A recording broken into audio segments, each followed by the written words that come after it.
How everybody doing out here on this Saturday? Let's chat a little bit about why the Puti means white people in Tagalog have such a hard time down there in Mindanao. All foreigners have a hard time, but we seem to see a lot of white folks getting killed down there. You got to have the utmost respects down there. Let's talk about the Philippine American War, which stemmed when the U.S. came in and got rid of the Spanish.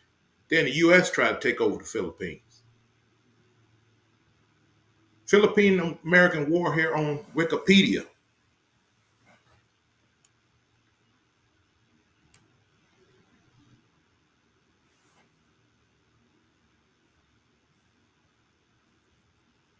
The Philippine American War, known alternatively as the Philippines Insurrection,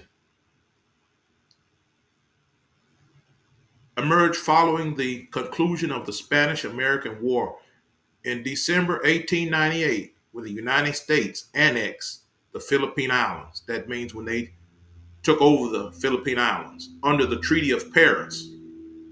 Philippine nationalists constituted the first Philippine Republic in January 1899. 7 months after signing the Philippine Declaration of Independence, the United States did not recognize either event as legitimate, and tensions escalated until fighting commenced on February 4th, 1899 in the battle. So, after there was a treaty signed in the Spanish American War, when the U.S. came over and kicked the Spanish out, the Philippines signed a treaty and established the Philippine Declaration of Independence. So they thought the U.S. was coming in there to help them. The U.S. came in there to help them and help themselves. So the U.S. didn't recognize it as legitimate. How are you not going to recognize a country, a sovereign country, legitimacy to establish themselves as independent? So the U.S. came and took it over. The United States did not recognize either event as legitimate, and tensions escalated until fighting commenced on February 4th, 1899, in the Battle of Manila. Shortly after being denied a request for an armistice, an armistice means a truce or a ceasefire, a deal, the Philippine Council of Government issued a proclamation on June 2nd, 1899, urging the people to continue the war. Philippine forces initially attempted to engage U.S. forces conventionally, but transitioned to guerrilla tactics by November 1899. Philippine President Emilio Aguinaldo was captured on March 23, 1901, and the war was officially declared over by the U.S. on July 4th, 1902. However, some Philippine groups, some led by veterans of the Katipunan, a Philippine revolutionary society that had launched the revolution against Spain, against the Spanish who had taken over the Philippines, continued to fight for several more years, fighting against the Americans. Other groups, including the Muslim Moro peoples of the southern Philippines and the quasi-Catholic Pulan. You see what it said? Other groups, including the Muslims, Moro peoples of southern Philippines. That's down in the Mindanao Muslims. They ain't forgot it. They ain't forgot it. Other groups, including the Muslim Moro peoples of the southern Philippines and the quasi-Catholic Pulanhan religious movements, continued hostilities in remote areas. The resistance in the Moro-dominated provinces in the south, called the Moro Rebellion by the Americans, ended with their final defeat at the Battle of Bud Bagsak on June 15th, 1913. Now, maybe this is why when you at the Philippine malls, they got shotguns. The Muslims down south ain't forgot about nothing. They say millions was killed in the American-Filipino War when the U.S. took over the Philippines. They took the Philippines, they helped the Philippines get rid of the Spanish, and then the U.S. took over the Philippines. The Muslims ain't forgot about that. The war resulted in at least 200,000 Filipino civilian deaths, mostly from famine and diseases such as cholera. Some estimates for civilian deaths reach up to 1 million. War crimes were committed during the conflict by both sides, including torture, mutilation, and summary executions of civilians and prisoners in retaliation for Filipino guerrilla warfare tactics. The U.S. carried out reprisals and scorched earth campaigns and forcibly relocated many civilians to concentration camps, where thousands died. The war and subsequent occupation by the U.S. changed the culture of the islands, leading to the rise of Protestantism, the establishment of the Catholic Church, and the adoption of English by the islands as the primary language of government, education, business, and industry. The U.S. annexation and war, annexations mean takeover.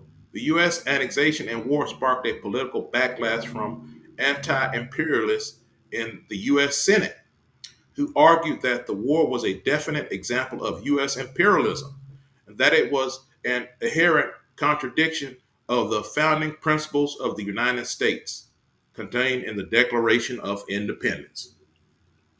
In 1902, the United States Congress passed the Philippine Organic Act, which provided for the creation of the Philippine Assembly, with members to be elected by Filipino men. Women did not yet have the right to vote. This act was superseded by the 1916 Jones Act, which contained the first formal and official declaration of the United States government's commitment to eventually grant independence to the Philippines. Tydings-McDuffie Act, Philippines Independence Act, created the Commonwealth of the Philippines the following year.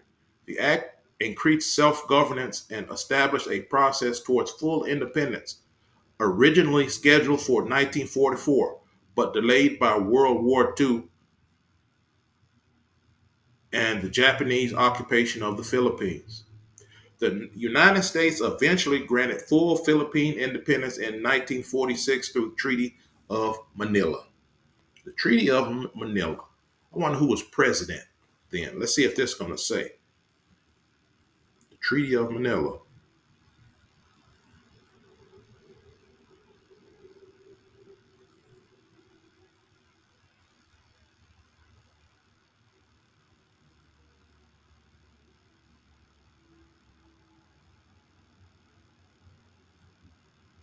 Harry Truman was the president.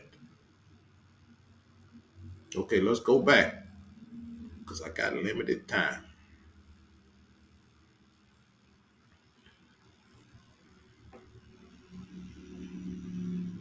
All right.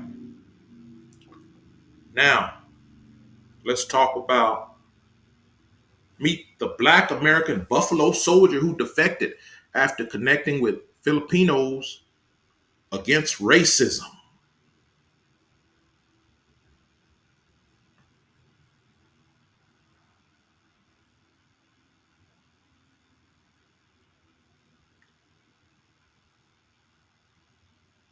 David Fagan was an African American soldier who defected to the Filipino Liberation Army during the U.S. Philippine War in 1899 to 1902. It is unclear when Fagan was born, but according to blackpost.org, he was born in Tampa, Florida around 1875.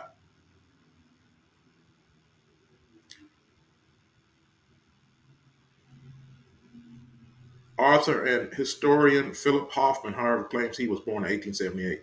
In his book, David Fagan, Turncoat Hero, Hoffman writes that Fagan was the son of former slaves, but blackpost.org also claims he was the son of a merchant and a widower.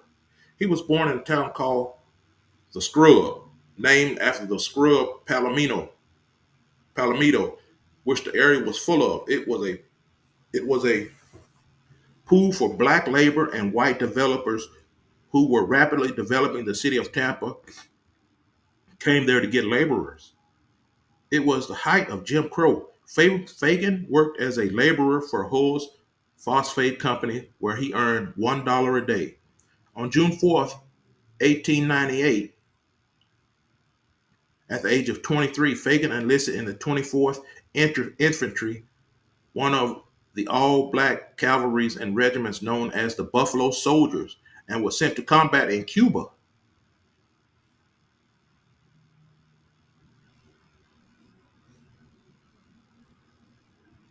After a year in Cuba, Fagan was deployed in Manila to fight in the U.S.-Philippine War.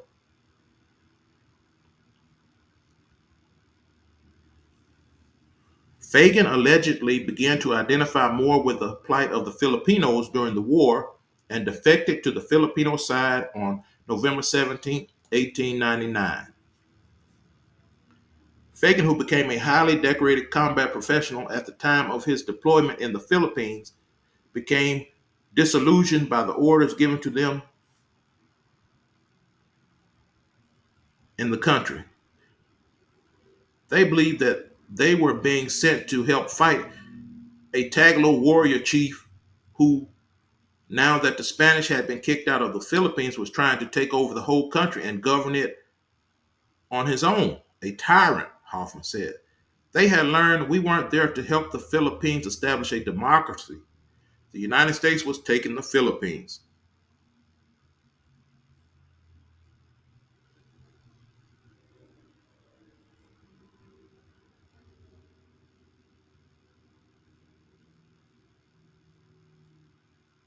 We were going to rule it by force. We were going to rule it by force. We slaughtered Filipinos by the thousands, and we were torturing Filipinos to get information on the other Filipinos, and we were executing Filipinos. According to the Esquire, several Buffalo soldiers recounted in diary entries and letters the widespread racism experienced by both African Americans and Filipinos at the hands of the U.S. military. Many black soldiers in the Philippines were ordered to do dirty jobs and often risked their lives on front lines while the white commanders stayed away from harm. In Black Soldier White Army, the 24th Infantry Regiment in Korea, George L. McGargle, T. Bowers William, and William M. Hammond write that white soldiers look down on all people of color, referring to Filipinos as gugus or guggles, N-word, and black devils. Well, there you have it, folks. The Muslims down in Mindanao, they still mad at the Pute, the white folk, and it's in their blood. So if you go down there, give much respect to them folks. Everybody. That's why they say don't go down there. That's why the United States uh, travel website, tell you do not go to Mindanao because they ain't forgot about it. That's why they killing white folk down there. They'll kill nog-nogs too. Nog-nog means black folks. If you don't give them no respect, but they ain't forgot about them white folk. Y'all have a good day. I'll holler at y'all later.